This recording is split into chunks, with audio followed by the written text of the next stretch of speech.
Good evening, good evening, good evening, and welcome back to the Soul Citizens. I am GriffinGamingRPG, and we are back for another week in the month of May, doing an annual topic that we call Dear CIG. Dear CIG is, for those of you who don't know what this show is about, it is when our panelists, the folks of part of our team here, will write a letter to CIG and basically say if there was something that they could tell Chris Roberts, if there was something they could tell the design team, something that they could tell Disco, yeah, this is what they would share. Maybe good, maybe bad, maybe ugly, maybe funny, whatever the case may be. You'll hear a little bit of everything today. But before we get started, I want to introduce this illustrious panel, starting out with our guest today, who is back. We brought him back again, the man himself from down south, RabbahHagri. What's up, Rabbah? Shalom, shalom. There he is, looking good, looking good. Next to him, we have one of our veterans, the man who we call the only person who can seriously complain about Squadron 42, the man himself, Younique. How are you, man? Hey, great, man. Thanks for having me. Back Hello, again? everybody. Back again. Call everybody. Tell them get online. Let's see if we can get 100 people on this thing. Ooh, I like that. Aspirations. That sounds good. And last but not least, the man from Southeast, from where I am at least, GomabATL, Atlanta. What's up, bro? Good evening, everybody. How y'all doing? Glad to be here. You were breaking Let's your get neck to to it. get here. You were out on the road or something, right? I was doing 90 on the freeway with my family in the car. My wife was looking at me crazy. I'm like, I gotta get to the show. She's probably like, are they paying you? Doing all that Yeah, travel. you can do that show off the phone. You're man. right. Exactly. Remote. Not with the 3-year-old in the car. Oh, my God. Singing. We don't talk about Bruno the whole way home. That was really the reason why I was driving 90 because I couldn't take it. Oh man, I hear you. Well, listen, we opened up today with an intro video for Invictus 2952. As you guys know, starting this week on the 20th or next week, whatever's the 20th, whatever day is, Invictus is going to begin. And this year, we know that CIG has added more to Invictus, not just the fact that there's the showroom with ships, but there's also going to be some dynamic activity. Some of you all have been in the PTU testing it out. If you haven't, we're not going to say what it is, but it is very interesting to see what they're going to do. And we're sure that there's going to be some other things that they're going to do as well. So I think last year when we talked about Invictus and did our review of it, we said that we hope that they would expand it into something more than just the showrooms, because once people go and look at the ships, they come and go, and then that's pretty much it. But this year they put a little different spin on it. Gomab, let me go around the room real quick. If you have to think that there's something that maybe CIG will reveal ship-wise, and we know that Invictus is kind of focused around military, if there's something you think might drop, or maybe something that we ain't thought about, what do you think it might be? Papa Doc, thank you for that resub, and Gomab, thank you too for opening us up with a resub too, by the way. Thank you. Yeah. All right. So what I think or hope? Well, if there was something you think they'll drop this year, Invictus, what do you think it will be? You could give us your think and hope if you want. What I think they're going to drop is the mule, the Drake mule. Okay. The single-seater cargo carrying vehicle. Now I'm hearing a lot of and seeing stuff about that. Okay. I think they're going to drop that. What I hope and pray, sweet little CI Jesus, please release the Misk Odyssey. I know it's not specifically a military ship. Yeah. But that's what you're hoping for. Yeah. That's what you're hoping for. Interesting. Okay. That's of all the ones you picked. That's interesting. Robert, what about you? Anything in particular you think CIG, any hints that you think what they might go with? I generally don't get into speculating on what folks are going to do.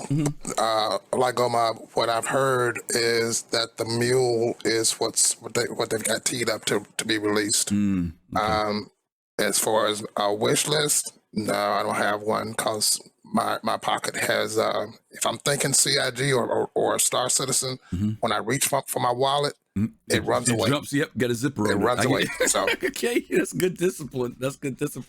Younique, what about you? Anything you think CIG might do that something maybe that's not in the universe, or an old ship that maybe they'll decide to drop out of nowhere? Because they said there's some ships that are unannounced. Any ideas? Yeah. Well, it is Invictus, so I mean, it's kind of be along the military line, shouldn't it? Right. No. Yeah. I don't know, maybe a rework of the Wobbly Goblin a little bit would be really nice. What's the Wobbly Goblin? What ship is that? It's the small bomber. Oh, the Gladiator. Yeah. I wish they would bring that up to date. That would be nice. Mm. But the Super Shock Surprise that would make Rabba reach for his wallet and catch it would be a paint skin that would be for the F8 Lightning, that 999 livery. Oh my goodness. If they do that would bring in a bunch of cash. Yeah, me, Chris Roberts, lots of cash. Yeah, a lot of cash, huh? Yeah, that could be the case because a lot of people aspire for the F8. But that livery looks great. Yeah. I'm kind of with Rabba and Gomob on this thing because they're opening with Anvil, and usually opening day there's something, and they're closing out with Drake. So Drake's got the mule, so they could do that because this whole cargo refactor thing is coming, and they need ways to move cargo around other than a hand tractor beam. But on Anvil side, unless they decide to really fool us with something like the Liberator because of Pyro within a year, getting across that system, that would be my other side guess. But we'll see how that goes. That's pretty much what I'll say is we'll see how that goes. But those are all good suggestions, guys. All right, guys, listen, again, we're going to jump right into this. The topic of the show is Dear CIG. What we're going to do is a round robin. We're going to start out with one person, work our way around each one of us. Thank you so much. Cataclysm. Thank you for that. Whammer says thank you as well. What we will do is present our question or our comment to CIG. If it's a question, that's fine. But if it's a comment or a suggestion to them, and then the other panelists will kind of give a little bit of feedback on it, then we'll move to the next person. And we're just going to cycle through that. Each person has anywhere from 2 to 3 of them, so brace yourself for that. I'm also considering Fastcart. I'm going to send you a text message in a minute. Do me a favor and get ready to look for it once Gomob starts, and then we'll pick it up from there because we got some other things we want to do at the end of the show today. So Gomob, you're kicking us off, man. What's your first thing you want to say to CIG, to Chris Roberts? He's looking at you right now. He's got the paper in his hand to write it down. What do you want to say? Dear CIG, let folks have fun. All right? We know that balance is important, but don't go too heavy on the nerf bat when ships first come out.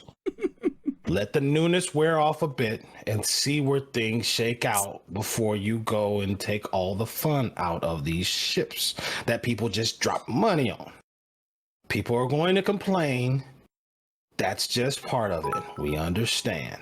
Let it calm down a little bit and see whether you'll know if everybody's after a month or 6 weeks, everybody's still flying one ship, then it's overpowered. Then you can do some adjustments.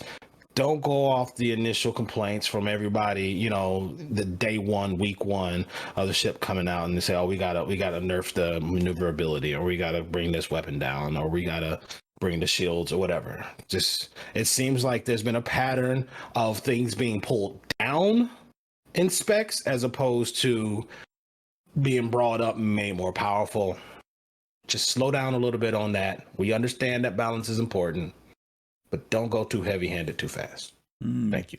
Now, let me ask a question, and I'm going to let Robin and Younique jump in on it if they have some thoughts on what you said. Is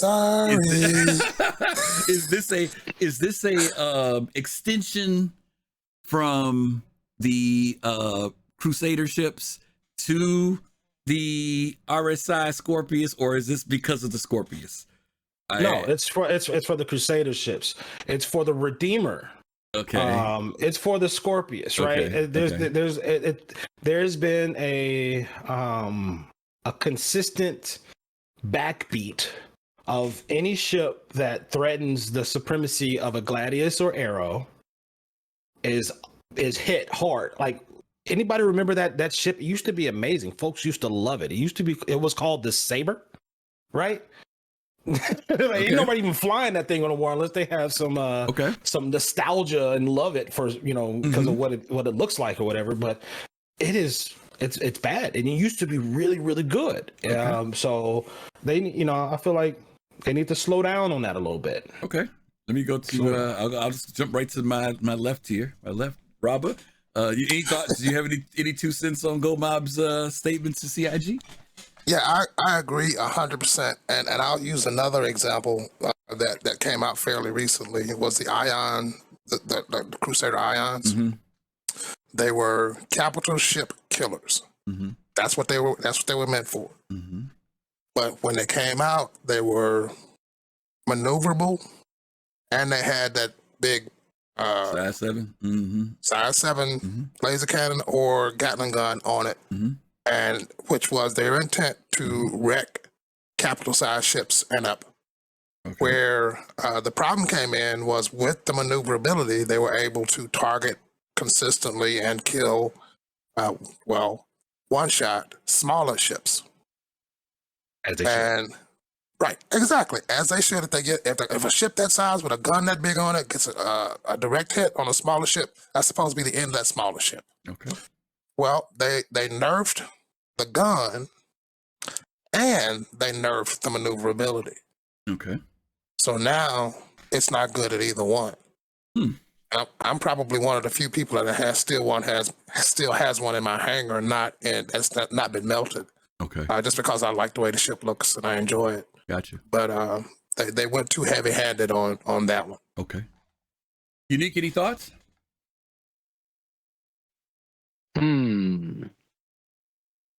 I don't think the round of balancing is over. You know what I mean? Right. I Right. We think know. Right. It's continuous as things come out, and they just sort of balance it for this realm. Each slice as it starts happening. Mm-hmm. I mean, how many capital ships are you trying to kill? Yeah. All of them. Yeah, we know that thing. I know All flying of them. capital ships that you it's can a kill. long-term thing. I know balance. No, yeah, but I'm just saying, like, what capital ships are you chasing? Yeah. I haven't seen any. By the way, real quick, we want to say hi to Jake Acapella. Jake is here. He's also commenting to some of the things that we're saying too. So if you guys see it, but he says yes, definitely balancing is nowhere near where it needs to be right now. Yeah. But we know that. We get that. Yeah, we know that. Okay, so let me ask a question, Younique. Wait, I'm not done. You got something? Okay, go ahead. Yeah, Jake, get your own show. All right, now I'm done. Well, let me say something. Really quick. Wait, I thought Younique said he wasn't through. He said, No, I'm done. He said what he said. Oh, he's nut. Okay, so wait. My question is to you. Oh. To the Gomab. So if we're seeing this pattern, He's on the other side. Oh, that's right. Okay, yeah. If we're seeing that, thank you. I know it's reversed. I'm sorry. Okay, if we're seeing this pattern of ships come out, everybody loves them. Ooh, let's go buy them. And then within a certain amount of time, a nerf comes in. And it's not even a certain amount of time. It's like almost immediately. Well, it's like, right after you hit, add the cart, buy. It's like, bam. I'm like, I felt bad. If we're seeing, and I'm not saying it is. I'm saying if you're saying it in the sense of a pattern, is that marketing? I'm not going that far. Okay. I'm just asking. I'll say it. It's marketing. They want you to get it out there. Right. The first few people get it, and they see how good it is, and then they say, "Well, I need one of those." So they go buy it, and then after about 3 or 4 days of that, then they're like, "Okay, we've reached our target. Let's nerf it," and that's what they do.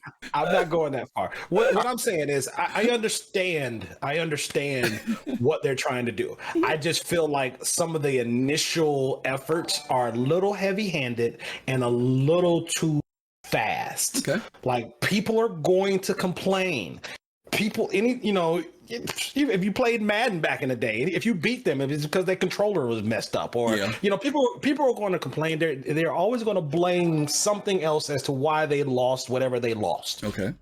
Whether it be, that ship is overpowered or this or that. Well, guess what? If I'm walking around with a 50 cal sniper rifle and you want to stand still, then guess what? You about to be pink mist. You know what I'm saying? Yeah. So big guns should kill small things. I'm going to play devil's advocate some more. Yeah. If we as backers see this as a pattern, why do we still keep going out and buying them? We don't. That's why I didn't buy the Scorpius. Yeah, and remember I told you my wallet runs away. Yeah, you did. You did. Yeah. But I'm playing devil's advocate. I'm not saying you're right or wrong. I'm just playing devil's advocate because, it may be a pattern. Maybe it's marketing. I look at it as kind of like how politics are. To a certain degree, people complain, but they forget how soon they forget, and they go right back to doing what they were doing before. So I just wonder, because a lot of these people who look for certain ships look for the latest thing, the latest big thing, And I get it if you say, well, they did it to this one, this two, but I'm saying if there's a pattern, is it a matter of doing what Robert said? I mean, is it a matter of saying, let's wait 6 weeks, let's wait and see how this ship, because we know they might nerf it. Maybe we should wait. Here's what I've vowed to do. Mm-hmm. I will not spend any real money on any non-industry related ship. Got you. Right? If it's not a money making, industry related, not any combat ship that I will have in the future, I will purchase with in-game funds. Okay, I hear you. I hear ding, you. Ding, ding, ding, ding. What he said, because that's key. Because I said I wasn't going to say anything about 17.1, but the next example will be the Scorpius. It will be. Okay. That's thing. It's a monster. It's a monster. That thing is a beast. Especially if you got the turret man. That thing is a beast. But they've already said it's over. It's too maneuverable. They've already said. But I don't think it's too maneuverable. I don't. Do you, Rob? I don't either. I think they said CIG said it was too maneuverable. So it's in the patch notes. Yeah. Wow. It's in the patch notes that it's too maneuverable. So you can be assured that they're going to turn that down. And also, if you shoot the wings off the thing, it has no impact on its flight model. And if you, so that's broken. So regardless to how you look at it, if it flies well in atmosphere, that's fine. But you shoot the wings off of it and it still flies well in atmosphere, that's a problem. That's an issue. Yeah. Okay. Good point. Have you had a chance, Younique, to check out the Scorpius yet? I have not. Okay. I just buy ships to give them away, basically. Really? In a contest. Okay. All right, let's go ahead and jump over to Robert. He's taking a sip, but we're going to move to. That was a good one, Gomab. Thanks. Let's go to Robert. What you got, man? Dear CIG, the inventory system is a great addition. It affords us the ability to collect assets from bounty missions, from our first person combat, and collect all that stuff and move it around to our person, our ships, central the stations. It's great, except whatever you have, however many you have to move them one at a time. Please add either move all or multi-select. That'll speed things up tremendously. One of the things that I hate most about online gaming is invariably whatever game I've played, you end up having to deal with inventory management. And I hate that. That's like having a job. I'm retired. It's like having a job. I want nothing to do with that. But I do want to continue to play and have fun, so I suffer through it. But what would make things much more palatable would be multi-select or move all. Yeah. Sincerely, RabbahHagri. That's a good one, Rabbah. I spent 2.5 hours today. Seriously, I was on with you cats. 2.5 hours. I loaded my ship up at ArcCorp, and all I did was go to ArcCorp to Hurston, to Microtech, to Crusader. Just went to the orbital stations, didn't go to the planets, just to unload 2 of my armor, 2 of my suits, stuff like that, just simple stuff. And it took me 2 hours total time to do that. And if I could have clicked, like you said, and just did that little box selection and just grabbed stuff and drug it over, it probably would have been a 45-minute trip, maybe an hour trip total time. So totally practical. And I think you got some yeses in the, see people saying same for selling. You got a lot of amens in the category in the church over here in chat, because people are saying that's definitely something that's needed. Let me give out some shouts. Boss Lady B, Mithinky, Vankosh TV, Wilso, thank you all so much for the follows. And Pops, thank you for that community sub, brother. We appreciate that. Younique, Gomab, anything in relation to inventory, like Robert said, that you think? Because he mentioned something that definitely would expedite things exponentially. Yeah, ever since inventory got introduced, and I know some people are like, spend all their money on ships like Rabbah, so they can't afford this next step. But like, I've hired my son-in-law to move stuff around in the universe for me and let me know when it's where I want it to be, and then he calls me and I get into the game play because I can't. That's against terms of service, so you cannot share your account with other people. Is it? We're gonna have to talk to you about that. You have no proof. You have no proof of that. Hey, run that video back. So, Exactly.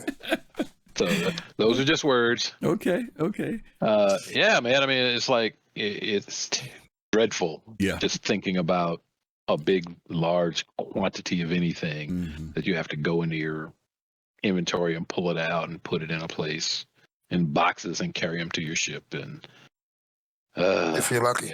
Yeah. I had. It is the game. That's the whole point. I had a bug today because normally when you're at a kiosk, if your ship is at that station, you can say when you're buying something, you can say load it into my backpack, load it into the local inventory on the station, or load it onto my ship. And twice today I had it where I think the loading it to your ship. No, you know what? I was in live. They haven't added it to load it on your ship in live. In the PTU, It is added. So it made a big difference. That's why it took me so long, Rabbah, now that I'm thinking about it, because I was in live and it took forever to move that stuff around. Right. But now, for those of you who don't know, in 17.1, you will actually be able to buy your stuff and say load it into, if your ship is at that location, you can say load the stuff directly into my ship. And it does make a difference being able to do that. Yeah, that'd be great. Yeah, it makes a big difference to it. And in danger of sounding, like I have been knighted. Sir Gomab of ATLian.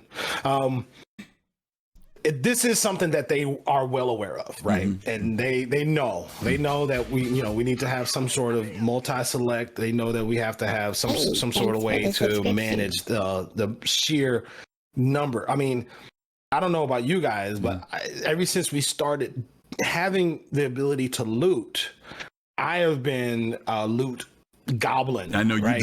You've been hoarding. Loot goblin. You're a hoarder. Stuff. Put you on the hoarder show, Jack. You need to be on there. Now I am being punished. I am at 112% inventory at Lorville.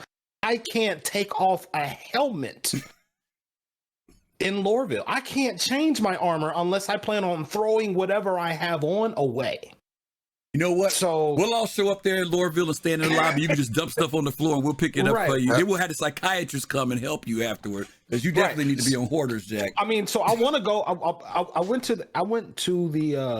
the store, and I was like, all right, I'm gonna sell a bunch of stuff. I had 3 pages of just one type of pistol. And I would click, it would spin, and come back, and then I have to resort, click, spin. I spent 30 minutes and still had 3 pages of one type of pistol. I said, you know what? I'm gonna wait. I know they're working on it. I know they're going to give away to multi-select. They called that out when inventory first came out. It was like, yeah, that's why they put in the quick buy and quick sell buttons. It's because they weren't able to get that coded properly to be able to, you can sell, especially with attachments and stuff. So I do know it's coming. It is frustrating right now. I do have workarounds. I load, like Griff, you said, I load up ships with stuff. I got, I move a lot of stuff to my beach house, HDMS admin, man. Let me know if you want to come through and take a swim in the ocean. That's where I'll be at. That's where I'm at. But I move stuff around the verse in order so I can operate. But yeah. Okay. I got you. I'll be happy when they fix that. Cool. We and right, real quick, Griff, we ran into a bug a few days ago where, in 17.1 or in 17.0, you in the bunkers, the bodies from the previous missions didn't despawn. So we went down there and it looked like a bomb had gone off. So we started tractoring them to the elevator, and we had a pile about knee high all the way across the elevator of bodies. When we got upstairs and went to start tractoring them off, the tractor beams tractor beams wouldn't work. We couldn't drag them. Nothing. Just kill it. We just piled up too much stuff, and it was dealing with too many instances of items right there at that time, and it just killed our ability to interact with them. Yep. So that's another issue, because we had all that inventory ready to go to take it, and I think we had to literally log out to come back in before it would work again. So there, like you said, there was the entities issue. I think you had said that, Rabba. Yeah. The bed. If you have a ship with a bed, somebody can go bed log, and when you come back in, your multi-tool will work. It'll be working again. Yeah. Okay. All right, Younique, we're gonna jump to you. What you got for us, bro? Dear CIG, what? Dear CIG, I think you really need to work on and like give us the ability to change the colors in the cockpit for the graphics over top. Get to certain planets and moons and things, the colors don't match up. And I know they're trying to align it with the feel of the ship or whatever, but that's something that is super easy to move into the configuration files and just, you can pick your colors, but let us set our colors so that we can better see, and it'll help people that have color blindness or see different colors than the base colors, things like that. So it's just something that's too easy to allow to happen and would greatly improve the game without a lot of effort. Yeah. The HUD, I mean, in the mobiGlass, there was a thing with being able to change the colors in there, but I know we've talked about this in the past. That HUD, depending on even the planetary body that you might be heading toward, some of them are that same faded blue light color that the letters, and even though they tried to put a drop shadow behind it to make it stand out, it's still not significant enough. A friend of ours, Standard, you just mentioned this, Younique Standard Dev, is color blindness. So when the thing comes up for call ATC landing, that red comes up, he doesn't see it, you know. So there are people who also have these physical situations that don't, you know, they can't see as well. Some of us old like me, but in general, that is a really good suggestion. The HUD being able to change the variation of color would be something that's great. Believe it or not, I was talking to some friends from Elite Dangerous the other day, and they said for the last 6 years or 7 years, they've been asking for that in Elite, because that orange, which you know about, Younique, you even made a joke about that orange that's in there. It doesn't change no matter what ship you're in, but their community has even asked for them to be able to change that in theirs. Not throwing any salt on Elite. I'm just saying it's just funny that something that common is also in, you know, people have asked for it in other games too, the variation of the HUD. Robert, did you have anything in relation to that HUD thing? Because you kind of raised your hand about that as well. No, I raised my hand about getting old. but since you asked, I mine a lot. And in situations, you, especially mining Quantanium, you have to be dead on what's going on with the charge in the rock. And at that, if you can't get an angle just right to where you don't have glare or backlighting that's washing that out, it's, you might as well, it'll be safer to just stop and go find another rock. I got a reason why that's not the answer, so we'll get to that later. Yeah, I agree that that's that would be a huge quality of life thing if they could afford us to be ability to change the colors in the HUD, because it would make those things a whole lot easier to deal with. Because if you get, once that little, and the sliver on Quantanium is tight. So you have to be like Johnny on the spot and monitoring to keep it in there. And if it gets out of there, then chances are you're gonna have a bad day. But yeah, absolutely. Being able to change the colors in the HUD would be tremendous. That's good. By the way, when we started the show, Younique said, let's get it to 100. Y'all must have been paying attention to him, because we're at 92. So we're 8 short. If you guys get us to 100, we'll do a giveaway. We'll do a 2-ship giveaway. There ain't going to be 2 Odysseys, so don't even think about it. But there will be 2 ships that we'll do a giveaway on today. We'll can I leave and enter? No, you can't. You're a guest, so you can sign up for it. If it's an Odyssey, Gomab quits Soul Citizens for today. All right. Well, listen, you guys can. We'll do a double 2 hours only. Yeah, we'll do 2 ships together as a giveaway if we hit that 100 mark. So you all send some messages. Tell your friends to come over and check us out. Okay, that was good. I got something. You got something? Yeah, go ahead. Yeah. Who's giving away? And Arity, thank you so much for giving away the gifts. Rise 2175. Nice, man. Thank you too. Yeah, absolutely. Welcome. Boss Lady, thank you for the Prime sub. Thank you. Nice. And Bortomo, thank you for the follow. Thank you, guys. Man, you guys are awesome, man. You got the best community in the land. Absolutely. I tell you what. Absolutely.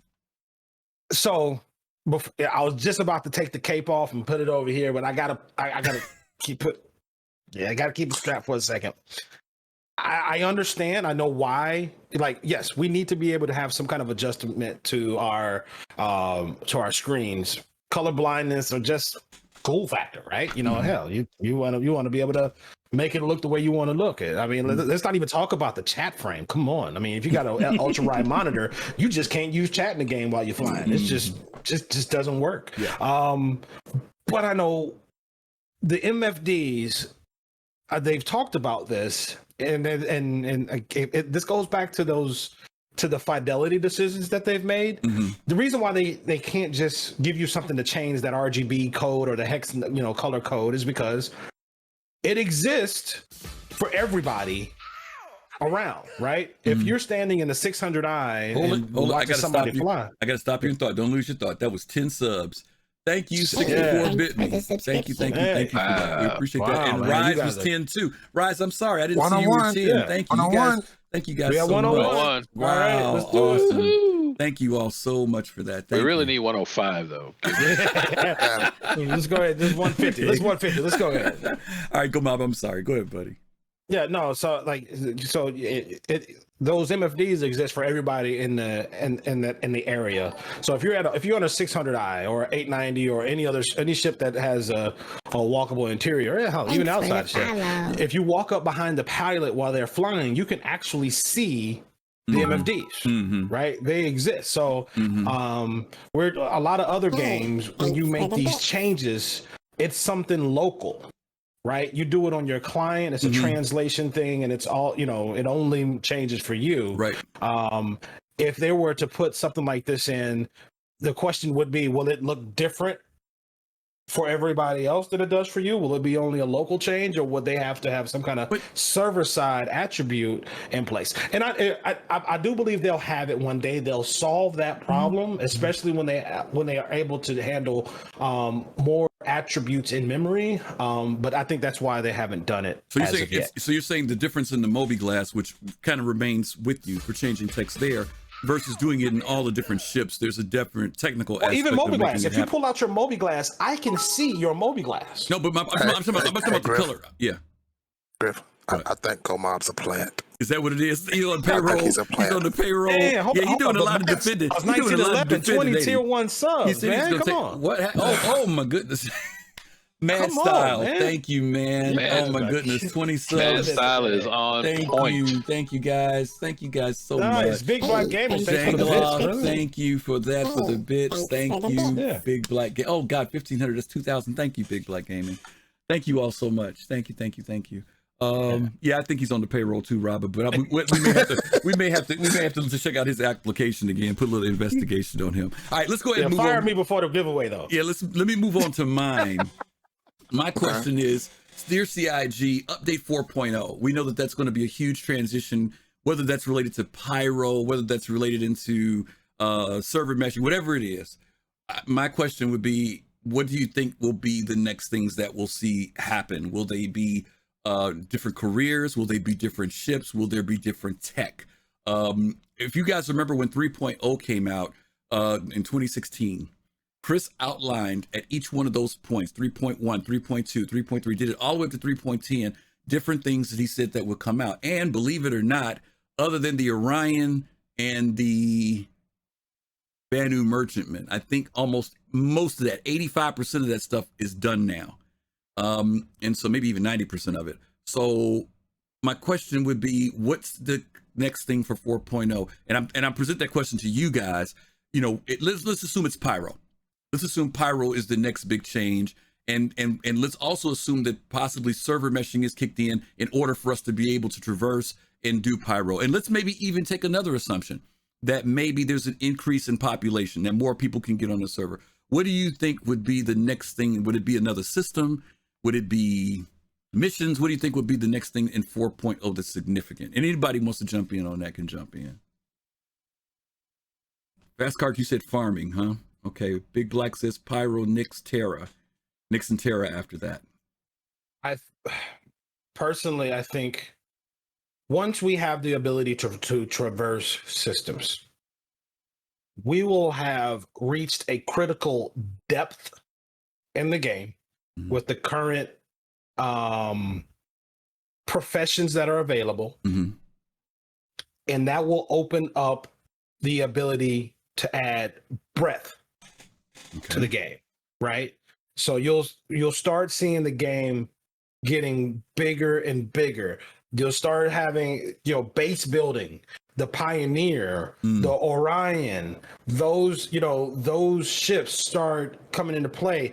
The whole series, all those ships that are just that wouldn't make sense in Stanton. Well, that wouldn't make sense in Stanton. Right. They don't make sense. Now in they start coming. They start mattering, meaning the Starfarer. Cool. Mm-hmm. Don't mean shit right now because I can go fuel up anywhere, right? So every ship starts falling into place as to how they add to the experience in the game. Okay. So we will have it will have given us the depth in the game, and after that you'll start seeing, I do believe, they've talked a lot about tooling. Right. Pyro and Nyx, they're building by hand. Terra, they may build by hand. They're not going to be able to scale up to 1,000 systems if they build them by hand. They're not going to be able to do that, right? So as they are doing these things, they're also developing the tools to be able to quickly spit out 5-10 systems at a time. You maybe say, hey, give me 10 systems. Hey, go look at them, make sure things are all right, make sure stuff's not all crazy. Throw it out there. You know what I'm saying? Let's get it out there. How many Lagrange points do we need to put out there? Okay, we need 2 in there. What kind of system is it? Is it hostile? Is it UEE? Is it Vandal control? Whatever. They'll be able to throw those out there. And so you'll start seeing the game getting wider and wider because I think the depth, we will have reached a critical depth at that point. Okay. I agree in the sense that they have been adding capabilities and ships that are intended to support longer range, more exploration, more at the fringe. And as they have done that, like Gomab said, the Starfarer, the Carrack, the Odyssey, those ships are going and refueling from the Starfarer. Those ships are going to become increasingly important as the game is extended into other systems, and I think that's why things like that have been added. Now, back to his point on tools, we haven't heard anything about tools lately. Sure, we have. We just heard about it. We just heard about tools in the last couple SCLs. Not in a minute. You talking about the planetary tools talking about, or are you talking about, because they talk about development tools? Big bridge. What's that with the big bridge, right? But those tools are developer tools. Yeah, they're telling us that those tools are now being used, not the development of tools. That's what I should have said. Oh, I see what you mean. Yeah, those tools have gotten to the point where they're being in production for development, and those are the pieces that are going to make further development much faster and easier. Now, you guys know I am not a sunshine and daffodils kind of person, but for the last 2 releases, there has been more progress, more realistic progress in gameplay and in performance than I've seen in a long time. Yeah. So I think that, and one of the things that I was always frustrated with was that they spent so much time on tools. So we're seeing the fruits of those efforts now. Yeah. Yep, that's true, because to your point, Gomab, you mentioned about the bridge, which tells us that before, all that different software they were using, Houdini and everything else, was all not connected. But to Rob's point, now that they've implemented that, we're seeing the benefits of it. Because before, everything, there was some procedural stuff, but there was still also a lot of hand stuff done, and moving between the different softwares that they were using for development. So to both points, it does make a difference. And I will admit, you all have heard me say it, I never invited a lot of people into the game in the earlier days, just because I never felt like the game was in a good place to invite most people into if they weren't having the patience and the tolerance to deal with this. But now I feel comfortable telling somebody to come to a free fly, where before I was a little hesitant about doing it. Younique, were you going to say something? Hesitant. You still hesitant? Okay. Still hesitant. Oh, I watch people play. You saw me. I checked in with you guys having a ball, being stuck underneath those steps and trying to get those dead bodies loaded into the back of your Yeah. thing. I was smiling from ear to ear. Yeah, no, the bigger ships, the whole point to the bigger ships, capital level style ships that aren't for combat are for logistics. You need Exactly. it's the economy, right? And things have to move around from solar system to solar system, planet to planet, moons to moons, in order to make move products that are available so people can spend money and acquire things. Yeah. And so that economy going across multiple systems will become activated, which will be very cool. Everyone's gotten a feel for pretty much our 4-planet in the one solar system. But once you open up Pyro, and more product, and if it's only, it doesn't even matter, 2, 3, 4 products are available in Pyro, but they need 10. So you're going to get big movements of that kind of stuff. And it's only big ships that are going to do it in an economical sense. So that starts to happen. And because they're not combat ships, piracy starts to happen. And because there's piracy, the UE starts to happen, the Middle East start to happen, the bounties, it all starts chain reacting after each other. So that's what happens with all these big ships and things. Yeah. So that's really cool. Good stuff. Real quick. I don't think they're going to have 1,000 solar systems. I think they only signed up for like 100. Yeah. I was going to say, Admiral Kusanagi corrected Gomab. Gomab's putting out bad propaganda again. We know he meant 100 systems. Yeah, he got excited when he said 1,000. Yeah, 100 systems. 100,000. And it's more than 2. Yeah, and to the point, we do know that many of the systems, and we know that space is not like every place has to be occupied. There are going to be some systems that are very barren. Pyro, in fact, is one of those type of systems, and then there'll be other systems that are populated fairly well. So the process of how systems come out, and we know that CIG just doesn't have 1 system or 2 systems. They've been working on these for a while, but to the point, there are some things that need to be in place before they can start. Not only some of you all around in the early days, we used to just get 1 planet or 1 moon, but now the capability will be where they, like with Pyro, they'll be able to drop a system or maybe even 2 systems, who knows, at a time. If they do, not to be funny, look how big Stanton is. Pyro is 2.5 times the size of that, if I'm not mistaken. So imagine if you get 5 of these systems or just 10 of these systems.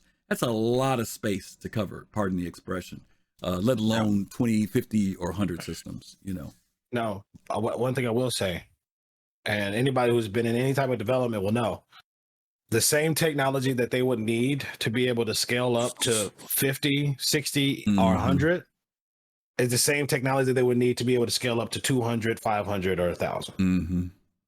Right. Once they are able, because if they were putting out 2-3 systems a year, that's a lot. How long would they, what I'm saying? So they got to be able to drop 10, 15, 20 of these at a time. And once you get that tooling in place to be able to do that, the difference between 100 and 1,000 is less than the difference between 1 and 100. Yeah. Well, I'd personally listen, if I see 20 systems, I'm going to be happy, let alone 50 or 100. I'm just saying, because of the size of that's a lot of space. Yeah. It's a lot of space. Give me 2 and I'll be happy right now. Okay. Don't say that. We want more than 2. All right, let's go on to the next question. Go back. We're back to you. Your second one. What you got? CIG. Scorpius is beautiful. Love it. It's fantastic. Flies great before you nerf it. I understand. But it got me thinking, and I saw someone on the internet that was really cool. I got an idea. If you give me a second, I'll walk you through it. You should take the Scorpius model, what you did with those wings, and DK, this is for you, baby. Put that on the Aurora. You know what I'm saying? It kind of, if you look at the Scorpius, it kind of looks like, when it's folded in, it kind of gives you a look like a stressed out Aurora. You know what the problem with that Gomab is? The problem with that is that the Aurora would go from looking like a roach to a flying roach. Okay, that's the difference with that. Fine. Okay, but you know what I'm saying. But right now now in atmosphere it looks like a flying brick roach. Right? Give it some atmospheric, abilities. I'm not saying keep the guns where they're at, but give it some wings. Like right now, the whole back of the Aurora is like, for what? It's all just an engine back there. You know what I'm saying? So you've got all this control surface space. Give it some wings. Let's do it. The Aurora Mosquito. There you go. There you go, because that's what it would look like. That's Exactly. what it looks like. Yeah. Theorem put that in chat. Yeah. Hey, hurry up and take my money is what you'll hear people say if you came up with a Aurora that did it. Said Big Buckeye said the Aurora is the product of great engineering. Younique, Robin, what do you guys think about that? Modification, they're both RSI ships, as Colossal mentioned. What would happen if that, that wing design is kind of there, if that thing kind of shot out like that into wings for aerodynamics sake? We can maybe swallow the Aurora for space, but if we were going into atmosphere, what do you think? Would that be an interesting switch or change, modification? Make it more believable. Yeah, make it more believable. Yeah, or change the model so it falls straight down to the ground and explodes. Shut the power off and that happens. You don't have to shut the power off. You should just go in the atmosphere. It has no wings. I don't know what you're saying. I do space stuff, so Okay, we'll get to the aerodynamics of the Aurora, but okay, Gomab, we'll take that one. That's an interesting observation. We'll take that. All right, Robert, back to you, man. What you got? Let me see. I got a few on my list, so I guess I'll go with Dear CIG. Please fix the turret power off button. So it doesn't shut down the whole ship. I was with a good friend of mine, Colossal, a few days ago, and I'm trying to. And that's the first time I'd been in this ship, and the graphic was flickering between power and enter the turret. And I thought I had it timed right, and I clicked the button. And the next thing I hear is, it shut the ship off. And the next thing that happened was, bam! Me, Colossal, his ship, all of the supplies he had stored on his ship, gone. Gone. And it happens quite frequently. So for us as when we are guests on one of our friends' ships, please fix the power button in the turrets. Yeah. That is a good one. I had a guest on my ship, and we got out of the amnesty zone and pulled out his pistol and just shot a component in, I think I was in a black, what was it? A Cutlass. I was in a Cutlass black, and yeah, I don't know why he pulled out a little pistol and shot something, but he did. And the ship just exploded. Ouch. Wow. Yeah, no, just destroyed the whole ship. I don't know how that happened, but yeah. Rob, did he unload into it, or he just like? No, he just pulled it out, and of course you're like, "Why did you do that?" It's just, I just wanted to see what happens. It's like, here's what happens: you can never play with me again. Yeah, Robert. Let me say this too. I had something similar happen. I know this was kind of a crazy one, but I is inventory, and I can also be engines. Yep. And I have hit that thing before. I was rescuing somebody once, and I was doing something, and for some reason inventory was in my head. I don't know what happened, but I hit it. Next thing you know, the ship just dropped like a rock, and I couldn't recover in time. And like you said, kaboom, it happened to me. I've had other people who've talked about how they've inadvertently, I think matter of fact, Colossal before had someone else who I'll leave nameless on the Carrack. They went up to that second bridge and thought that power was turned on the bridge up there and killed the power on the ship, right? So yeah, I don't know. We'll have to figure out something about that power button, because a lot of people have been affected by it inadvertently. Okay. Younique, back to you. What you got? Back to me. What do I got? Let's see.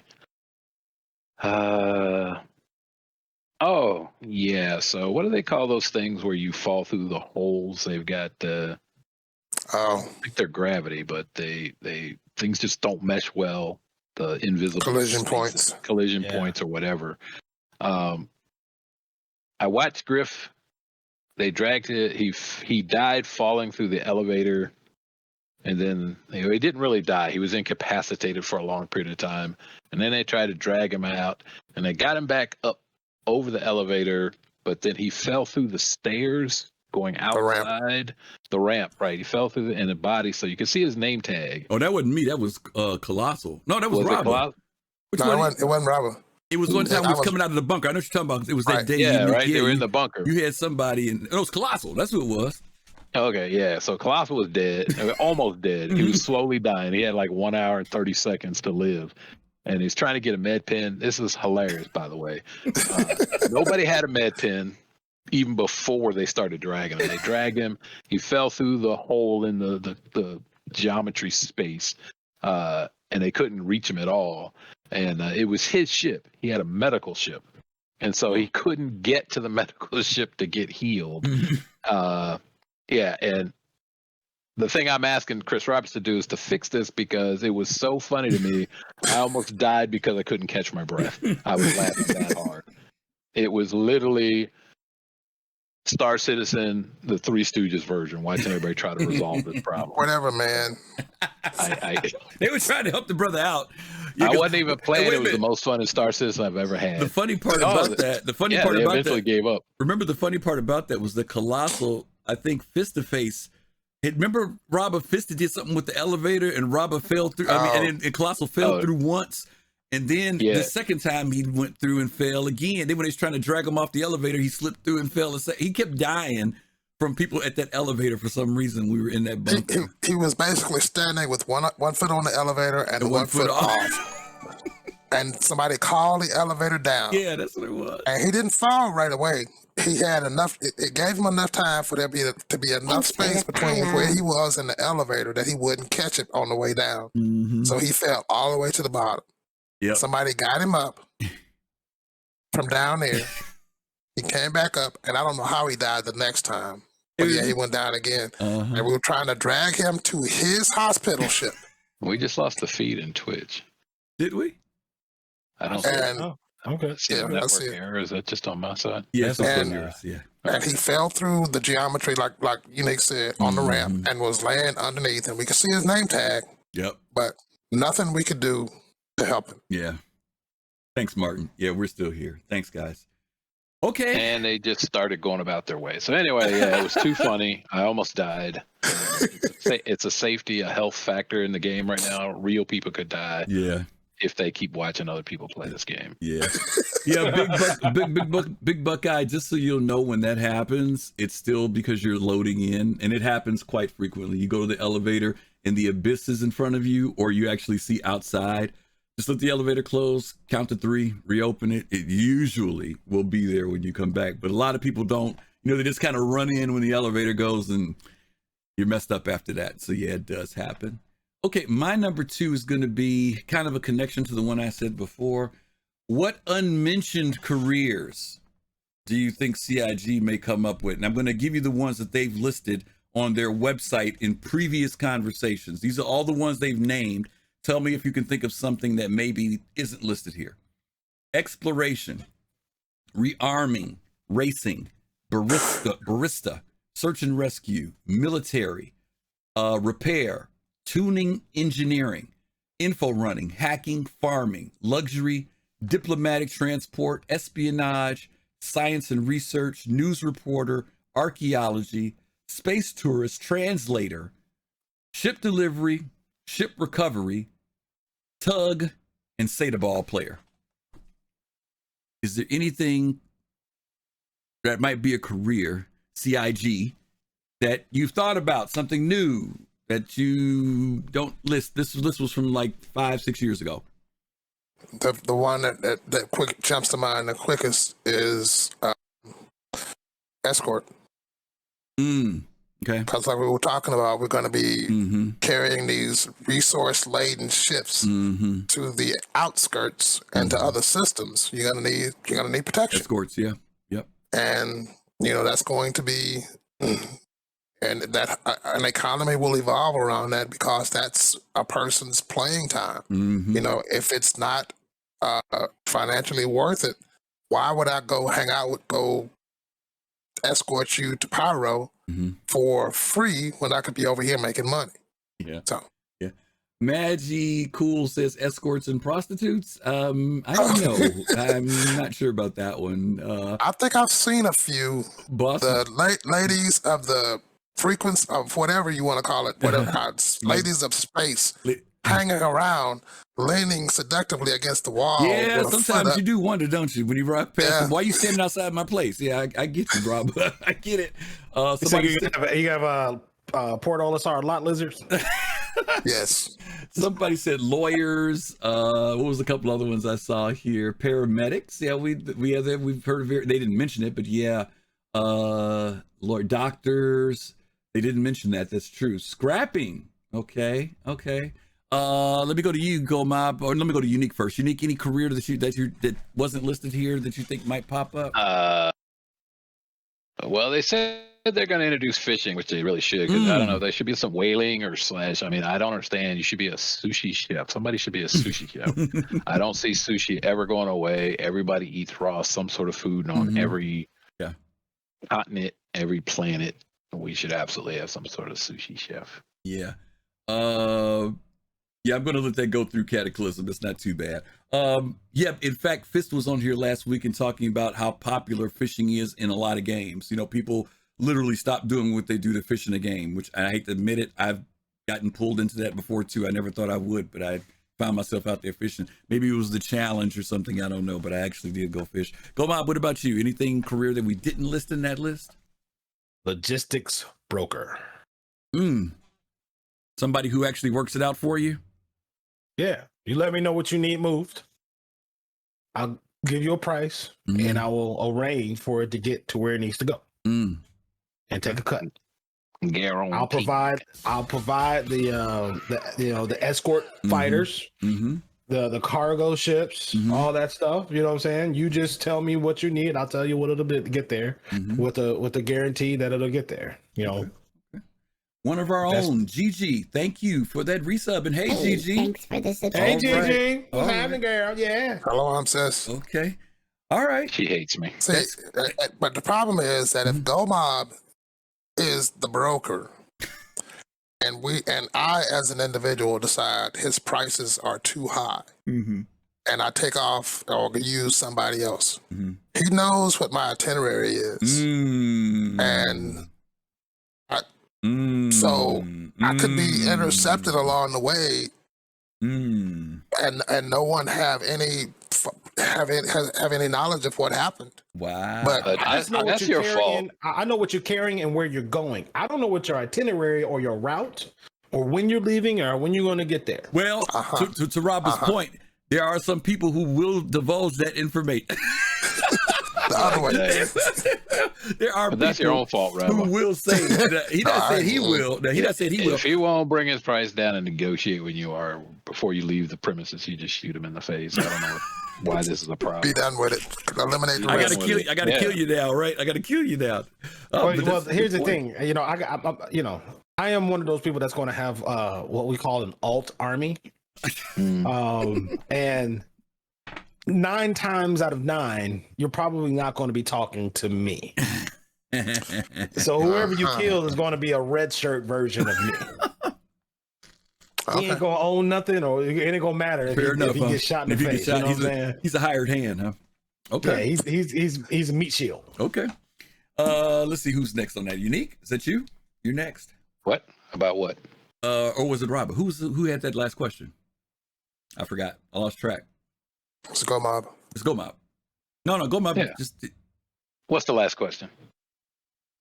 Oh, careers, right. So it is Go Mob. You're right. You're right. Yeah, okay. it's me. Okay. Question number 3. Or comment number 3, whatever. Comment number 3, CIG. But dog, I need one thing from you. Stop trolling your backers. Could you elaborate, please? I know it's funny to watch folks run around with their hair on fire whenever somebody says that this ship is going to be a carrot killer.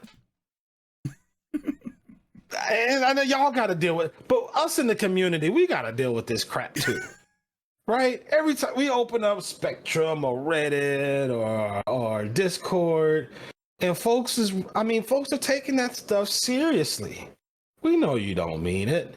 we know that every ship's going to have a place, and there's going to be competition for different roles. Don't say stuff like that. Just don't.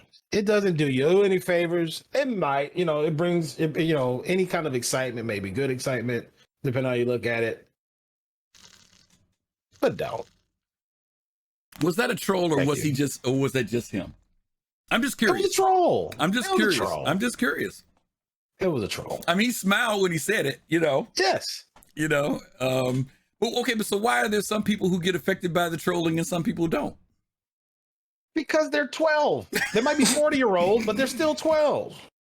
And they don't understand. They don't know how to laugh off a troll. People, I mean, the same people that'll look at a freaking release view at projected things and be like, "You promised." Mm-hmm. You know what I'm saying? Like, don't tease those people. Okay, I'll go with that. Like, okay, just don't do it. Rabba, what do you think? Do you think CIG's trolling? Do you think just people just get worked up about stuff? I don't know. What do you think? I think that there are, I don't know how they find them, but they create the situations that they figure are going to be funny. Mm-hmm. Yes. And they sit and wait for it to happen. Because they know somebody going to be out there ready to push the button and start typing. Exactly. And you were involved, and you were involved in another one that happened just last night. Uh-huh. Where we couldn't find a way off the roof at Aurora. Right. And here you go. There's a recording. A recording exists of what happened. Yeah. I've seen it. But there were 7 or 8 of us standing on a platform waiting for a shuttle to come by. Mm-hmm. And the shuttle came by. And 7 of the 8 fell off the platform trying to get on the shuttle. Oh God. It was hilarious. It was. To see, it was hilarious. And I know somewhere that Monday morning, somebody was watching. And Monday morning, that's going to be at the top of Chris's list of things to watch. Watch these fools. Exactly. Watch these fools from the other night. So yeah, I believe they set up situations. Well, somebody's going to kill themselves trying to get back from over there because there's no way we have them set away for them to get back easily. Yeah. So something's bound to happen. They put it in the notes. Yeah. It says it's broken. You're gonna have to log out. Watch somebody try it anyway. Yeah, somebody will. Yeah. You tried it. Yeah. Younique, did you say your audio's not working? Are you okay? I'm okay now. I couldn't hear you guys for some reason. Oh, okay. All right. Okay, cool. Rabbah, back to you. Oh, I'm gonna go with an oldie but a goodie here. Mm-hmm. Please fix the rock scanning. Mm. It is still not fixed. They did pay it some attention. Colt, let me stop you 1 second. I want to clarify. You mean the asteroid scanning, not the rock vehicle, but you're talking about the scanning process, right? The asteroid scanning asteroids. Okay. They did pay it some attention. Mm-hmm. Now, when you ping it and the rocks show up, and you get, say, within 1,500 meters, now it gets an aura around it. Mm-hmm. If you're going to be able to scan it. Mm-hmm. But it doesn't always tell the truth. Mm-hmm. So you still have rocks that you pull up on and you cannot scan. Yep. I had this afternoon, I had a cluster of 5 asteroids in space. And you know how you can tell that they are there's quantanium there. Mm-hmm. And all 5 of them are quantanium. Mm-hmm. As I approached them, I tempered my enthusiasm because I didn't want to get too excited. As I approached, I noticed there was no aura on any of the 5. Yeah. And of those 5 rocks, I could actually scan 0. None of them, yeah. And this was after, 30 minutes of being out there. Yep, for trying to find something. Yeah, I had a similar thing. They reduced the distance on it to 300, and even when you get below that, like you said, nothing comes up. And like you said, you can look at the rock and physically see the lines in it to know it's a quantanium rock, but doesn't happen. Doesn't happen. I know Gomab, are you a miner? Because you're usually on the on the. Oh, you do? Okay, I know you be big on the going out there and looting stuff, but I didn't know if you'd really do a lot of mining. Different times of day. So if you see me on early in the morning, between like 8 and 10 o'clock in the morning, I'm probably on Lyria. Okay. You know what I'm saying? Yeah. Making a couple Quantanium runs. I got you. That's where you make the money. Okay. Yeah, but now I haven't gone back to asteroid mining because Lyria Quantanium mining is good. Mm-hmm. But at one point, there were people hanging out on Lyria nailing miners for a while. I don't know if that's recently now, but there was this one ridge that everybody was going to where it was just laid with Quantanium, but Jokers was out there popping miners left and right. I don't go to the same place, and it doesn't matter where you go on Lyria, you can find good Quantanium on any of them. And they've changed scanning because so there's a couple things. Yeah. If you see any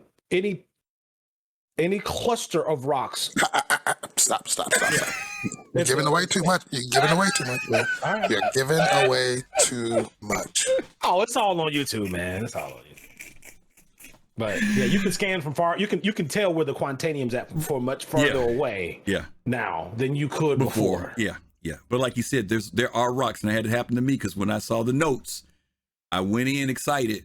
And I pulled right up on them suckers. I mean, up on them, like, 20 meters away just to make sure. And them bad fellas were empty.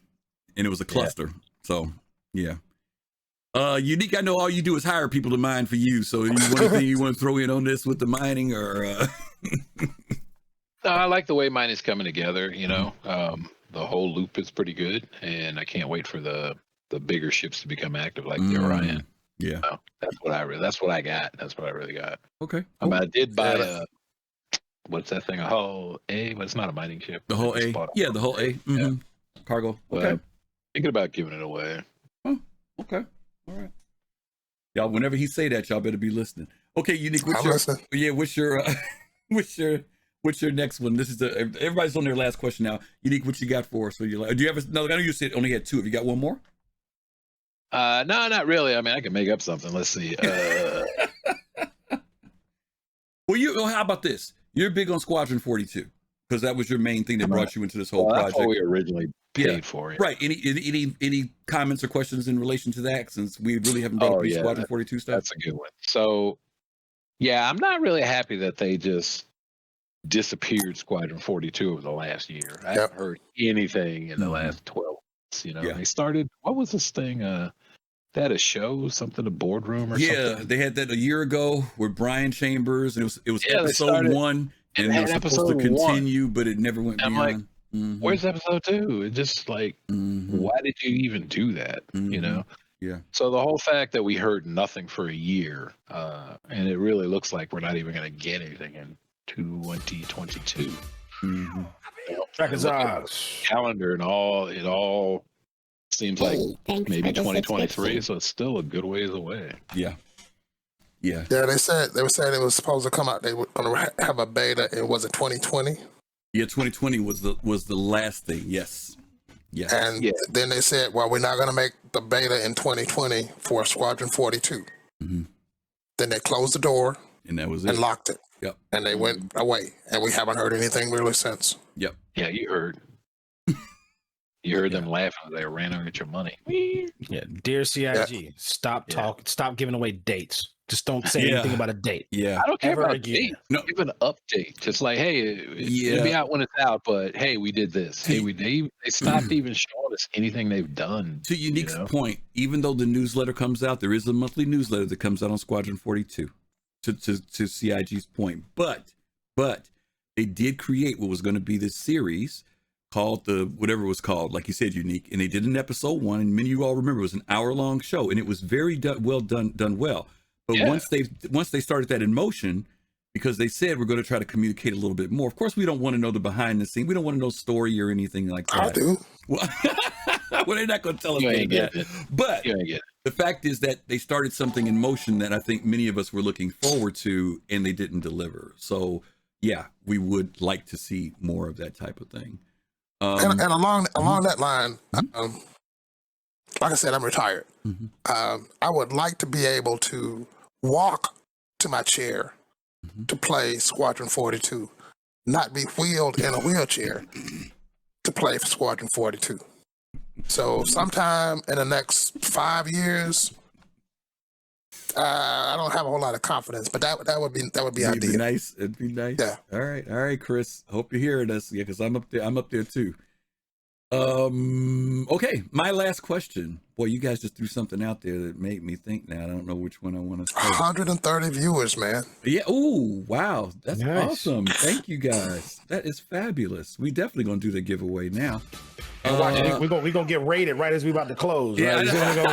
that's what always happens, right? We get the raid when we're closing out. Right. I.O. Spartan, man. Appreciate it. Thank you for that sub. Hey, thanks for the subscription. I think I want to throw this question out because this is going to be like a wasted question. Instead of me making a question, I'm going to make a statement. And I've said this before on this show. Dear CIG, please restore Pillar Talk. When you had the department heads like Sean Tracy, like Aaron Roberts, like Brian, like Chris sitting around the table and talking about where things were and where things were going, I still feel that it lends a lot of credibility to the project. And don't get me wrong, we appreciate when the devs are on. I.O. Spartan, geez, oh Pete, thank you for the 10 subs. Thank you. Let me give you a whammer for that, because whammer has to come out at least. Hey, thanks for the subscription. Those were, you were putting them out like twice a year.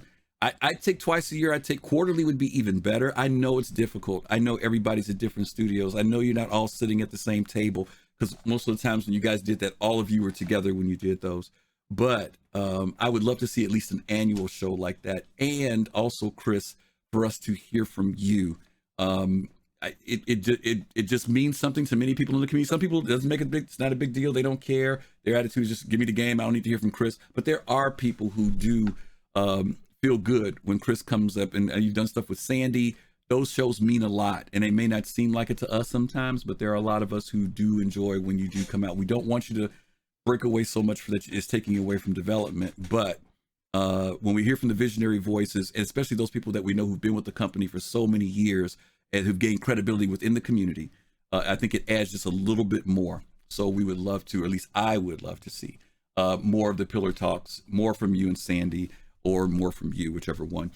Jake mentioned earlier that there is a letter from the chairman that's going to be coming out soon. Hopefully there will be some things there that will answer some of the things that we talked about today, or confirm. It'll be filled with sunshine and daffodils. You think so? Well, let's see. We'll see what happens. It might be just a letter to pass the time, or maybe it'd be something else, but we will see. And hopefully it will be. There is one more thing I Sure. would want to ask CIG for. Like I said before, I am. Oh my God. It was Spartan, man. Spartan. Oh, You got love any money Spartan. left? We get the Thanks point. for the We get the subscription. point. Thank you. He's hoping he's winning one of the Thank ships. So you. You guys have doubled where we were. We started at 57 subs when we started tonight, and you guys have put us at 127. So you've doubled It's where the best we community were. in the land. Thank you guys so much. And this is only going to right back. And matter of fact, you guys are setting us up to give out stuff during Invictus. So thank you for that. Thank you. Yeah, go mom. Our praises. Even until it's an Aurora. If all right, so as someone like me, right? So I'm gonna have my main character, and I'm gonna have different alts, so to speak, that will have different roles. Like, let's say my org has a capital ship. I will have a red shirt Gomab on that ship. That if we're doing org activities on the capital ship, I will go there into that character. He will wake up and resume his duties. I would like to be able to do some sort of agent smithing. Instead of having to, make it, make the game alt friendly. Just consider that as we go through the development. The Agent Smith thing came up. They actually addressed it years ago, and I'll maybe let's try to find the video for it, because that was an idea. Because I think already how the alt thing is supposed to work, right? If you have a secondary account, you know about that, and so maybe some people don't know. What happens is, how when you buy a package, you get another person, right? When you buy a package, rather. If I have another package, one of the things that was supposed, and somebody correct me if I'm wrong, if I had another package in my account, I could use that package person to function as someone else on another ship. That was supposed to be one of the earlier things that they talked about. I don't think that was ever solidified. It's kind of like how Death of a Spaceman was thrown out there, you know what I mean, in the early days. Because the question came up about being able to play multiple characters. And that was one of the ways that it was going to be done. Now, whether or not that's still there, so they said that in 2013. Thank you, Therum, thank you. Whether that's still the case, we don't know because it hasn't been discussed since 2013. That's almost 9 years ago. And the agent smithing thing did come up too, about whether or not you could hop around and stuff. But I don't think there was ever anything ever solidified about that. Crest CIG did state a long time ago about starter package would be alts. Thank you, Maggie Cool. Thank you. Okay. So okay, Gomab. We'll see if there's anything we can follow up on that with. Yeah, I've got one or two more also, and I'll just throw these out there. Sure. Leave issue council items open until they're confirmed fixed. Somebody will open an issue council item. They'll verify it. They'll say in testing or whatever, and then they'll say fixed. And as soon as the next release of software comes out, that issue is back. It's still there. It's not fixed. So that's one. This other one is just irritating to me because it makes no sense. You land a C2 on a planet, and you walk off the C2, and the wind starts moving the C2 around, but you're stationary. That doesn't make sense. Because there wasn't any wind blowing on that planet, if I remember correctly. Well, there was but not enough to make that happen. The whole plane, right? Right, but if you got to move a C2, you should be a dart, like flying across the ground, propelled by the wind. And the last one I'll mention is stealth security scans that result in crime stats. They have started. I've seen a couple times now where you be going along and you'll see the red message pop up about stay where you are, and then you instantly get a crime stat. You haven't had a chance to stop and do anything. Yeah. A lot of people have been catching that, and I also starting to wonder, Rabah, whether or not that the volume level for the police isn't always very good, because it's very easy to miss. There have been times where I didn't hear the cops, but I saw the sentence pop up. You know what I mean? Right. And I know I was listening, and I'm like, okay, whoa. But you're right. There have been a lot of people complaining they've been getting that crime stat, and they're like, how did I get a crime stat? They don't even realize that the coppers rolled up on them. So that's good. Right. Those are both cool. Okay. I'm done. We got a question. No, that's cool. We've got a question from the chat. And this is from Jaja. Hey, Jaja. With the introduction of the Expanse, how close do you think we are to creating self-sufficient microeconomies in game? With what components are missing? Pioneer. Yeah, the Pioneer would kind of cap it off even better. I agree. But to your point, Jaja, the Expanse does kind of close a gaming loop. This whole idea, let's just take the person in the Prospector, right? The person who's in the Prospector currently can mine right now, but then they've got to leave that mining area, go to a refinery, drop it off, go back out into space. Where now with the Expanse coming in, you can have that person in the Prospector mining remain in that location. They could have a huge 10,000, kilo quantanium rock and get all of that material now, where before they would have to leave it. They can get that. You can have the quantanium being mined, or whatever the resource is, right? It could be gold, whatever, can be mined. And then you have another person who comes with a cargo ship who's able to move that stuff around. So now you've went from a 1-person operation very easily to a 3 or 4 person operation. And to Gomab's point, if the Pioneer steps in, now you've created someone who's creating resources for base building, homesteads, whatever else is out there. So it does expand that aspect of gameplay. And obviously, when you talk about economies, everybody in that loop is going to get paid, hopefully, unless you just got friends who just want to hook you up. You can create this dynamic of money that's moving, that's being shared among those 3 or 4 players, just from something as simple as the Expanse coming in and filling that gap now. Because even though we had cargo ships before, we had no way of moving resources from the Prospector into the cargo ship. So that's always been a blocker. So that's a very, very good question. Thank you for that. Yeah, I would say Expanse doesn't close a game loop. It expands a game loop that's already there, right? Because right now you mine, you refine at the station, you move it from the station to a cargo ship, you take it from cargo ship, you sell it. Right now you take the mine, you put into expanse to a cargo ship, you sell it. So it just gives it another space. To have a micro economy, like I said, with the you would need a demand for that material other than just selling it. that produces something that can then drive around more, and come back. you know what I'm saying? You know, so then now you've created this circular type of economy over there. So that's what I think will be needed. Yeah. We don't have missions right now, to your point. We don't have the missions yet. And someone mentioned this earlier about when I asked about 4.0, what would be the next thing. Somebody said for Quanta to be in full form. And that would be the other dynamic. So that now you're getting a request from such and such place on Selling saying that we need 500 kilos of gold, right? Now you've got, as to GoMap's point, now you've got the requirement of saying, hey, we're meeting a need there, you know, and price fluctuations and all types of stuff like that. It's starting to happen a little bit with the Starfarer. They're starting to implement that. But in order for it to go into the area of mining, as GomabATL said, the demand has to be there from some source other than just selling it at some arbitrary place just because they're willing to accept it. Okay.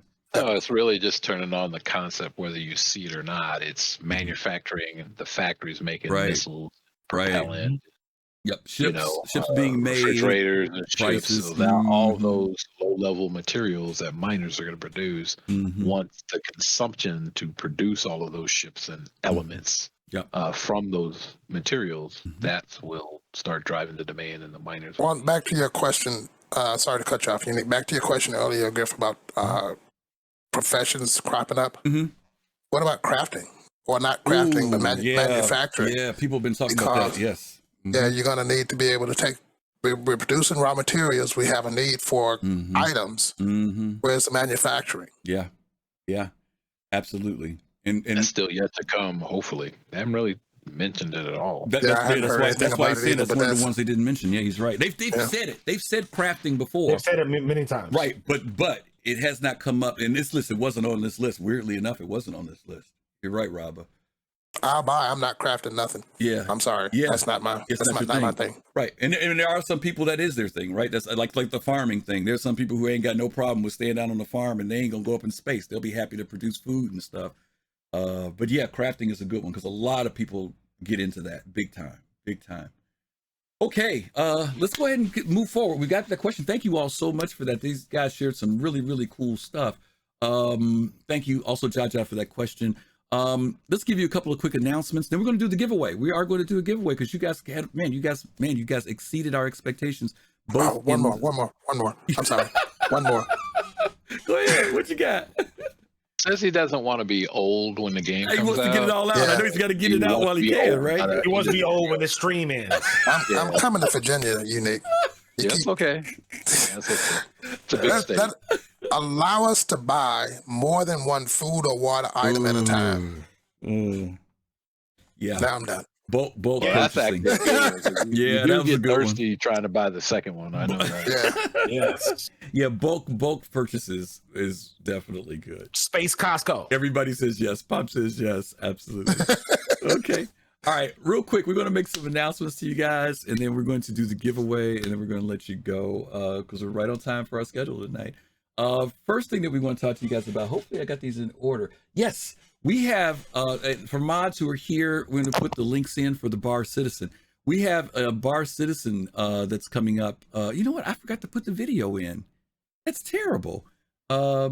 Let me find this video real quick, guys, because I put all this work in to make the.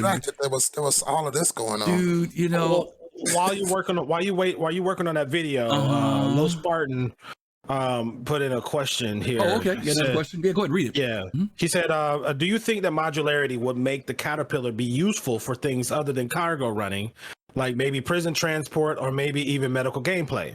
Short answer: yes. Modularity is going to add tons more usefulness to the Caterpillar once it comes out. It's going to be a fantastic little ship that's going to be everything from a mobile hospital, prison transport, cargo ship, weapons platforms. It's going to be a fantastic ship when the modularity comes out because that's what it's built around. Right now, it's just a cargo ship that's been mothballed because everybody bought C2s. But when it gets modularity, it's going to be a whole lot more than that. I'm waiting for the one that has the nightclub module so I can. The party boat. That's it.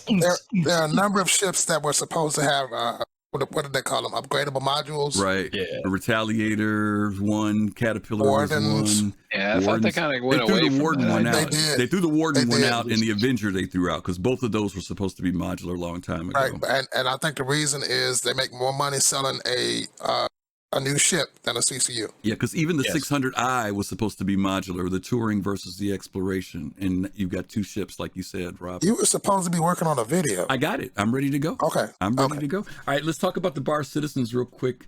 There's two of them coming up. There's one that's virtual. There's one that's real. Next Saturday? No, 2 Saturdays from now, the 28th, at 3 p.m. Eastern Time, 7 p.m. UTC. We are doing a Invictus 2952 Bar Citizen. You guys have been and participated before. We usually have anywhere from 60 to 100 people to drop in throughout the time frame that we're together. We've had guests come in. We've had people from CIG come in, and we have a great time.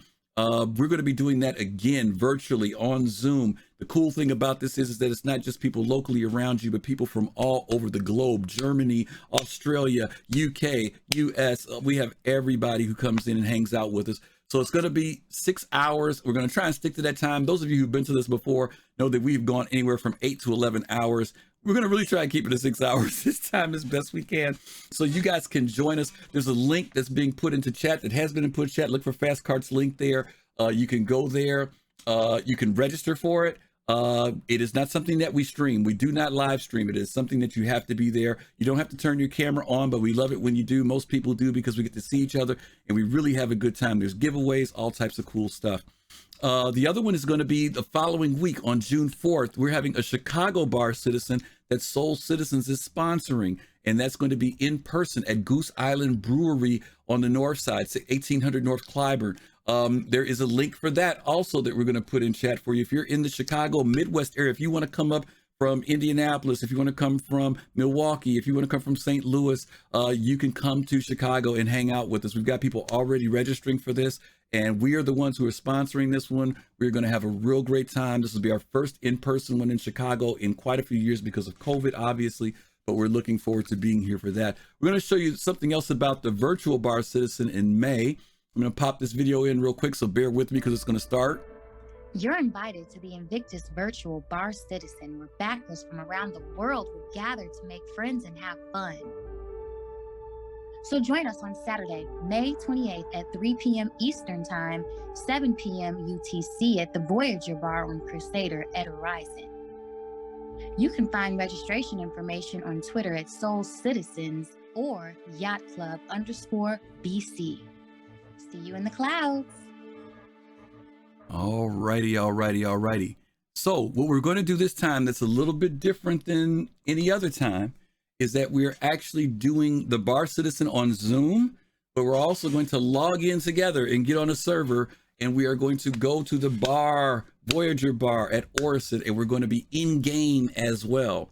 So you'll be able to meet up with us in-game. So yeah, there's going to be some special things going on for that as well. So we want you guys to sign up. Make sure you sign up on Zoom for that. Again, that's on May 28th, 3 p.m. Eastern Time, 7 p.m. UTC time. Okay. I don't know if you know what you're getting yourself into, Griff. Yeah, I know. That's taking it to a whole nother level, brother. I watched a group of guys go into the Admiral Club at Hurston, and it was like they were in there and got drunk. It was scary. It was scary. The personalities in over a few minutes. The personalities started coming out. Like they had started. They had a few, and it was only 6 or 7. You talking about a large group of people? Yeah. Well, I don't know if you're. Well, we'll see what happens because we've had a few of them on the police Zoom. standing by. Have security standing by. Yeah, have security standing by because it's gonna get ugly. Okay. I guarantee you. All right, we'll see what happens. Okay, number 2. Some of you might know that this last week we started a campaign. There's a link for this as well. We did a campaign, and it just came out of nowhere. But I posted a campaign saying that I would love to see an emote, that CIG would create an emote called the Astro Dance. Those of you all who watch Paul Shelley, the Astro Pub, who has been streaming for a long time, who's a great contributor to our community, particularly because of lore and information that he takes time out to create for us. I put up this thing, and I threw this up, and I'm going to throw it up to you all. But we're going to put a link in, and what we want you to do it right now. Don't do it later because you'll forget. We want you to go to the RSI website on Spectrum and upvote this, okay? I want you to upvote it, all right? This is the Astro Dance. We want that emote in the game, all right? Instead of that funky chicken, we need to have something that comes out of our community. So I'm asking that you guys would put a vote in on the website for the Astro Dance, all right? So hopefully, there it is. There's the link. Thank you, Arabo Kusanagi. You guys go upvote that, all right? Because that would be great to have something from the community that is actually a part of the game. And I don't know if you have to have your helmet on when you do it, but it would be cool to be in the club and actually have to throw that dance in. So thank you guys for voting. We appreciate you guys. We got 124 voting. Viewers right now. We need to have 124 upvotes by the end of the stream. Let's make it happen. That's the way to do it, y'all. You all will blow it up. You all will blow it up. Mm-hmm. And Griff, I'm gonna say this. I'm gonna just put this out there. If there ain't no women in the club, I ain't doing no dancing. I heard that. So we definitely need some ladies in the club. I hear that. Pops, thank you for that vote. All right. They can never take away my space game. That's right, John. That's the phrase. All right, let's get ready to do this giveaway. You guys make sure you do it. And thank you for saying that, Go Mob. Yeah, because we could easily push that voting right off the meter if you guys go vote. So there's the link. You guys hit it. Okay. Now this is going to be kind of a difficult one. Everybody on the panel, I need your help for this, okay? Because this is going to be a matter of who is the first person to answer this correctly. Oh. Okay. So I'm going to put this in the streaming alert for you guys to read. I'll send you. Oh, man. I'm sorry. I'm gonna send. I'm gonna send you what it is, and all you gotta do is just look for this. If it pops up in chat, that's all you got to do. Okay. So give me 1 second. Let me set this up for you. Where are you sending this? I'll send it directly to you. Give me 1 second. Oh, okay. Because they don't know about this, guys. So I got to get them so that they're prepared to help me. Because there's no way I'm going to be able to watch this by myself.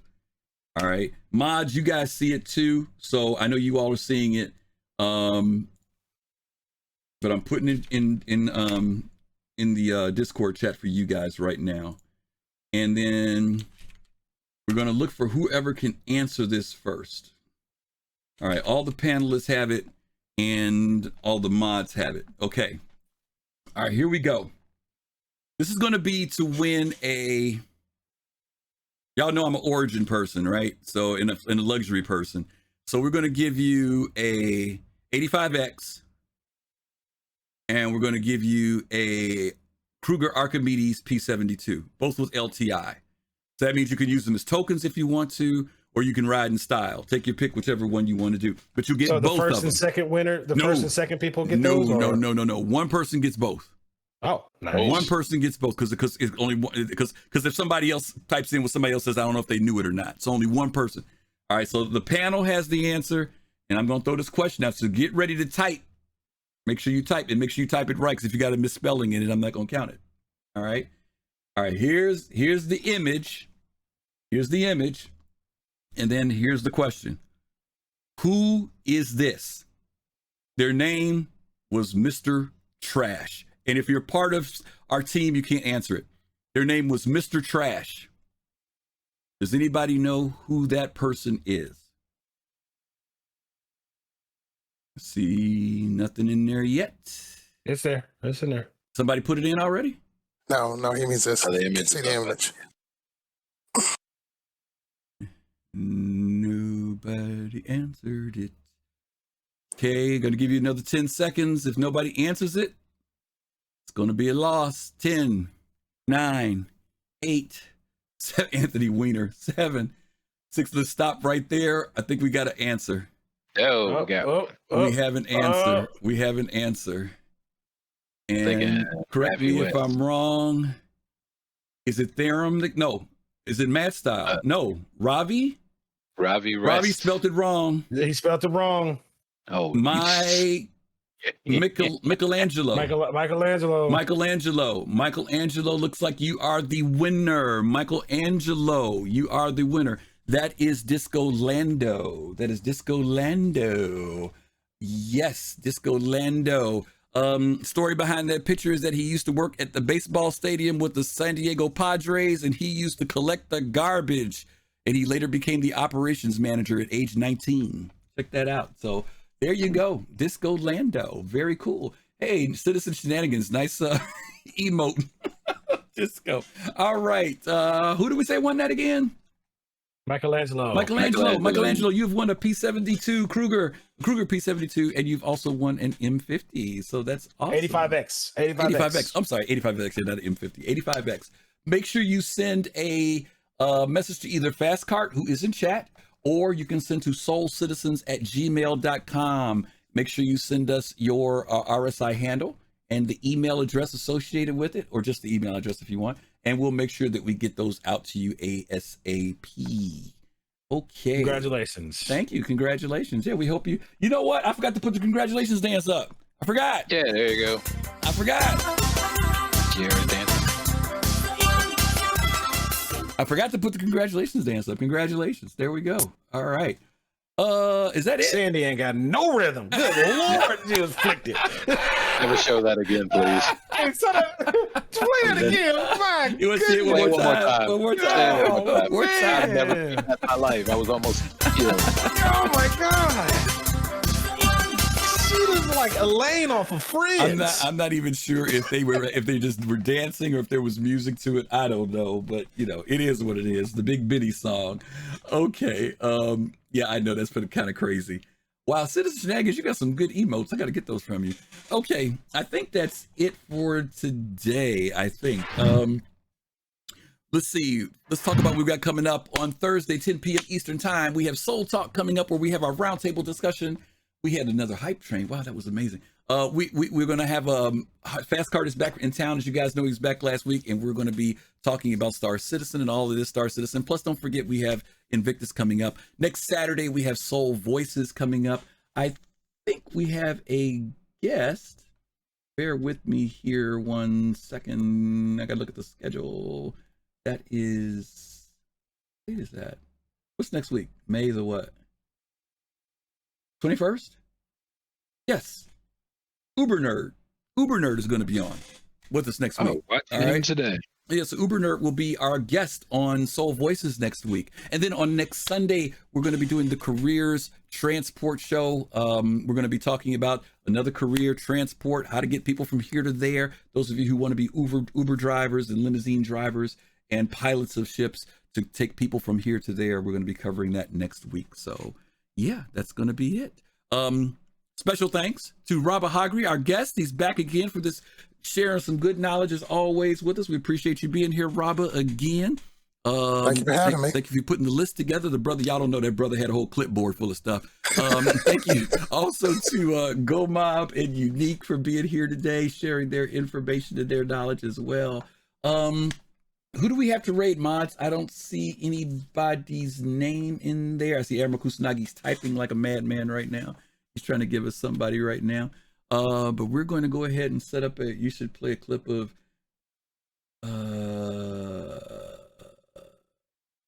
Uber. Oh, Uber Nerd. Okay, you guys are telling me to rate Uber Nerd. Okay, you guys are just saying Uber. I don't know what you're trying to tell me. Done for a long time today. Okay. I gotta catch an Uber. Uber Nerd. Is he? You guys, what's his name? Is it Uber with the underscore nerd? You guys gotta give Uber me the full nerd. thing. Y'all just throwing in Uber. That's not helping me none. I gotta copy and paste. Y'all making me type. Okay. All right, we're gonna rate Uber Nerd, gang. Is that right? Yes, there it goes.